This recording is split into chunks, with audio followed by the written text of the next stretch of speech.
BJP. തലസ്ഥാനത്ത് അധികാരം പിടിച്ചത് എങ്ങനെയാണെന്ന് വെച്ചാൽ എല്ലാവർക്കും അറിയാം. പാറ്റൂർ രാധാകൃഷ്ണൻ എന്ന് പറഞ്ഞ ഒറ്റയാൾ പോരാട്ടം നടത്തി കണ്ണമ്മൂലയുടെ വികസന രാഷ്ട്രീയം പറഞ്ഞ കൗൺസിലറായ പാറ്റൂർ രാധാകൃഷ്ണന്റെ പിന്തുണയോടുകൂടിയാണ് ബി.ജെ.പി. തിരുവനന്തപുരം ഭരിക്കുന്നത്. അതായത് മേയർ ആകുന്നത് അല്ലെങ്കിൽ തലസ്ഥാന നഗരത്തിന്റെ ഭരണം കിട്ടിയത് പാറ്റൂർ രാധാകൃഷ്ണന്റെ പിന്തുണയോടുകൂടിയാണ്. പക്ഷേ നഗരസഭ വികസനകാര്യ സ്റ്റാൻഡിംഗ് കമ്മിറ്റിയുടെ അധ്യക്ഷ പദവിയിലേക്കൊക്കെ രാധാകൃഷ്ണനെ നിയോഗിച്ചുവെങ്കിലും ഈ ഡൽഹി യാത്രയിലൊന്നും രാധാകൃഷ്ണനെ ഒപ്പം കൂട്ടേണ്ടതില്ല എന്നാണ് ബി.ജെ.പിയുടെ നേതൃത്വം പറയുന്നത്. അത് ബി.ജെ.പിക്കാർക്ക് മാത്രമുള്ള അവസരമാണ്.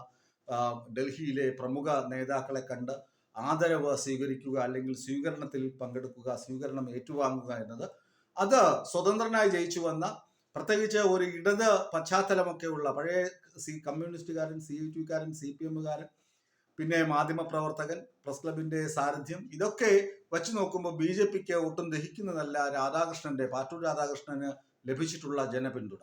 ഒരുപക്ഷെ പാറ്റൂർ രാധാകൃഷ്ണൻ എല്ലാ ക്രെഡിറ്റും കൊണ്ടുപോകുന്ന ഒരു സ്ഥിതിവിശേഷം വരെ ബി.ജെ.പിക്ക് ഇപ്പോൾ വെല്ലുവിളി ഉയർത്തിയിട്ടുണ്ട്. കാരണം നഗര ആസൂത്രണവും നഗരപരിപാലനവും നഗരത്തിന്റെ വികസനവും ഒക്കെ പ്രധാന അജണ്ടയായി നടപ്പിലാക്കേണ്ടി വരുമ്പോൾ അതിന്റെ അധ്യക്ഷ സ്ഥാനത്തിരിക്കുന്നത് പാറ്റൂർ രാധാകൃഷ്ണനാണ്. വലിയ പദവിയാണത്.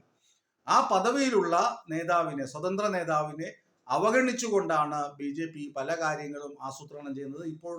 ഇപ്പോഴത്തേക്ക് പുറപ്പെടുന്ന ഈ ഡൽഹി യാത്ര പോലും അതിന് ഉദാഹരണമാണ് എന്ന് പല ആളുകളും, നഗരത്തെ സ്നേഹിക്കുന്ന പല ആളുകളും ചൂണ്ടിക്കാണിക്കുന്നുണ്ട്.